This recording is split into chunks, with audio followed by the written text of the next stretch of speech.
j'accueille Jérôme Souberan, qui est acteur et réalisateur du film Ceci est mon corps, donc dans le cadre de la journée Vulva Magnificat, et avec Adam de Lichana sur mon côté du cœur, et ici côté de la raison et du corps. Tu portes à gauche. Oui, le cœur. Le cœur à gauche. Donc Adam de Lichana, rédacteur en chef, nous a montré une de ses facettes avec le cours de Ki Aikido sur l'énergie. Et pendant 18 ans, Adam a modelé, créé, façonné, donné du cœur et du corps et de la matière au magazine Union. Magazine aussi centré autour de la sexualité des Français. Donc pendant 18 ans, Adam a vu passer des remous et des choses et d'autres, et comme une sexualité en accordéon, avec des ouvertures et des fermetures.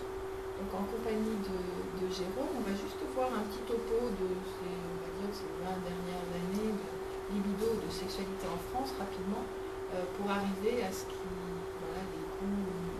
se passe maintenant, d'une certaine, je dirais presque d'une certaine répression.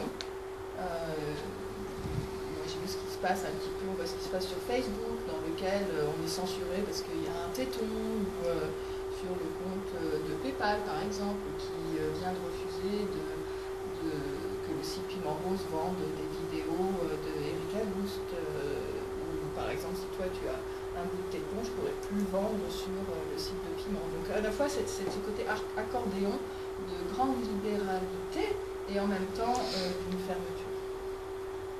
Donc, Jérôme, est-ce que tu veux bien te présenter et présenter un petit peu ton parcours et ce qui t'a amené à ton film Ceci est ton corps, de façon introductive. Ceci est ton corps. À ton film Ceci est ton corps, c'est joli. Oui, c'est mon corps. Déclinaison. Là, on a fait un petit peu quelques extraits. Est-ce que tu veux bien nous parler d'où vient l'idée de faire ce film sur Ceci est mon corps et qui traite de sexualité, d'amour pluriel? Je ne sais pas si vous avez vu un petit peu femme-femme, homme-homme, femme-homme. Alors au début, mon ambition c'est de faire un film sur une sexualité qui n'est jamais représentée, qui n'est jamais un sujet au cinéma, qui est ce que j'appelle l'hétérosexualité génitale hors perversion. C'est-à-dire en fait ce qui se passe entre un homme et une femme. Hors perversion? Alors j'ai pas trouvé, j'en discute avec les filles, j'ai pas trouvé d'autre terme. C'est au sens purement clinique, il n'y a aucune morale dedans. C'est-à-dire c'est ce qui se passe entre un homme et une femme. Et parce que quand la sexualité est un sujet au cinéma, c'est soit l'homosexualité, l'amour de couple, le sadomasochisme, voire la zoophilie, mais c'est jamais finalement ce qui se passe entre un homme et une femme. Et quand c'est représenté au fil d'autres sujets, c'est toujours le même schéma, le type il tronche, et la femme elle jouit. Et après une longue étude sur le terrain. Alors lui jouit. Et il jouit en même temps. Il jouit en même temps. Et elle jouit surtout pour faire. Après, oui, très très fort. Voilà. Et après une longue étude sur le terrain, on s'est rendu compte que ça ne se passait pas tout à fait comme ça. Donc ça donné ta personne. Donc ça valait de la peine de consacrer du soin, de l'intelligence si possible, de la sensibilité. Enfin, voilà. En tous les cas, ça valait le coup d'être un sujet. Donc au début, j'ai écrit l'histoire d'un universitaire qui rencontre une danseuse, l'esprit qui rencontre le corps, et puis en fait je m'empête dans le scénario, on n'y arrivait pas, au bout d'un moment on avait envie de dire au type c'est bon, calme-toi, elle est mignonne, ça va te passer, voilà. Et à un moment donné je trouve cette histoire de curé, et tout à coup j'ai une histoire, c'est-à-dire j'ai un puceau de 50 ans qui va découvrir la sexualité, et tout à coup on est avec lui, on a envie de savoir comment il va se démerder dans ce pétrin, quoi.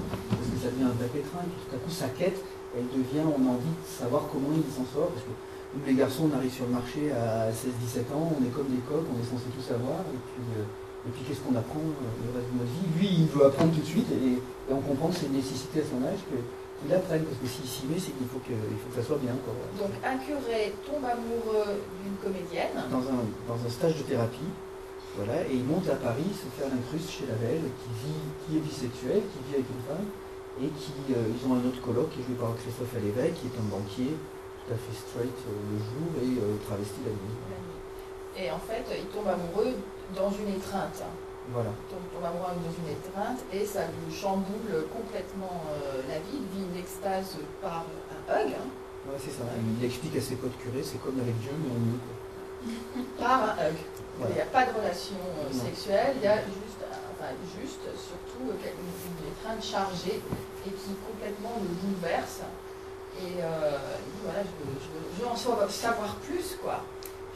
Absolument, ça devient une quête essentielle il va retrouver cette femme et il va tomber dans cette auberge espagnole dans laquelle voilà, l'amour, on va découvrir l'auberge espagnole du sexe et du sentiment, parce que il n'y a rien qui est coupé, quoi. Donc rien de figé, rien de coupé, c'est pour ça que c'est des sexualités plurielles, intégratives, puisqu'elle intègre Marlène, donc cette comédienne. Lui, elle se souvient absolument pas de ce mec qu'elle a serré un jour dans ses bras et qui a révolutionné sa vie. Et elle se dit, mais c'est qui ce type Bon, ben, ok, comme oui, parce que dans le stage de thérapie, on ne voit pas le stage de thérapie, mais ce qui est dit, c'est que à la fin du stage, chacun fait une relaxation, ferme les yeux, prend la première personne dans les bras, et l'enjeu, c'était de ne pas ouvrir les yeux, quoi. Et puis lui, évidemment, il a ouvert les yeux. Il a vu qu'il étreignait parce que c'était trop fort. Voilà. Et après, il va être initié par elle, et finalement, c'est comme il va coucher avec tout le monde, quoi. Exactement. Oui, il va coucher avec tout le monde, mais c'est joyeux, quoi. Il va, comme lorsqu'on est et on se découvre dans sa sexualité au départ, et sans trop de morale, avec beaucoup de préjugés, mais une grande ouverture. C'est le Candide. Avec candeur. Avec candeur, c'est vraiment avec une énorme candeur. Non, mais j'essayais de trouver le mot que je cherchais, c'était pour moi, c'était la candeur. C'était l'histoire de Zadig, quelqu'un qui vient d'un pays inexploré. C'est ça. Et il va dans ce pays inexploré sur lequel il a rencontré Dieu et il a rencontré l'extase mystique. Mais brusquement, ça prend chair et corps, et ça vit, et ça vibre, et ça jouit, et c'est cette grande inondation hormonale dans son système dans lequel il redevient adolescent, et il a des yeux qui sont pleins de candeur et de poésie.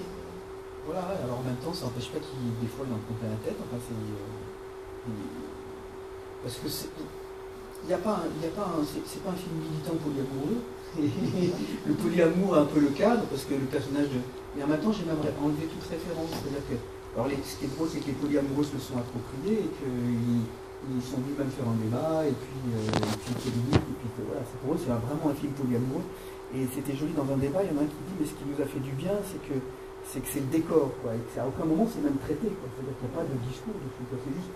Et pour moi, c'est parti du personnage de Marlène qui d'ailleurs est même pas polyamoureuse, juste elle ne plus souffrir. Et donc pour elle, plus souffrir, c'est ne plus jamais prononcer le moindre mot d'engagement ou de quoi que ce soit, quoi.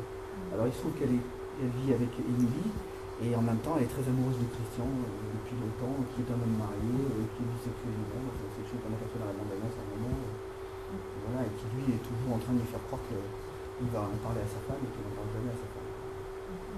Et donc elle est vraiment très très très amoureuse, et avec une autre femme avec qui elle vit et qui elle-même, une jeune femme avec laquelle elle partage son lit et qui est très très amoureuse de Marlène. Voilà, et c'est ce tour un petit peu de chaise musicale. Voilà, alors ça c'est la pure fiction. Et puis en fait c'est un film qui a 3 niveaux de narration. Parce qu'il se trouve qu'après avoir écrit ce film, donc moi au départ c'est vraiment une pure intention dramaturgique, quoi. C'est-à-dire c'est ce qu'on appelle sortir le poisson du bocal, c'est-à-dire que j'ai sorti le curé d'un bocal de sa pureté immaculée et je le trempe dans un autre bocal où c'est le tout possible, quoi. Et donc moi pendant cette année où j'ai écrit ce film, j'ai rencontré une association de femmes curées qui s'appelle Clairvoix, et qui s'appelait Clairvoix à l'époque, qui m'a expliqué qu'un curé sur 2 vit maritalement, qui m'explique plein de choses et tout ça. Et à l'issue de l'écriture de ce film, j'ai une information qui m'arrive dans ma famille, et comme moi j'ai travaillé pendant 1 an sur ces histoires, j'ai tous les éléments pour décoder un secret de famille, à savoir que ma grand-mère est une fille de curé.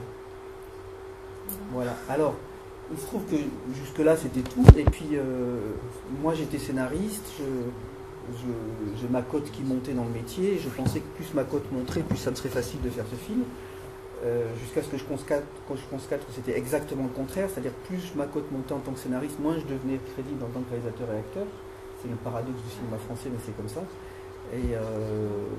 Et donc on m'a proposé au fil des ans, il y a 10 ans que j'avais écrit la première version du scénario, et on m'a proposé au fil des ans 2 fois de m'acheter le scénario. Je suis refusé parce que je voulais jouer le rôle principal. Et voilà. Et puis j'ai rencontré Pierre Lourageau par hasard.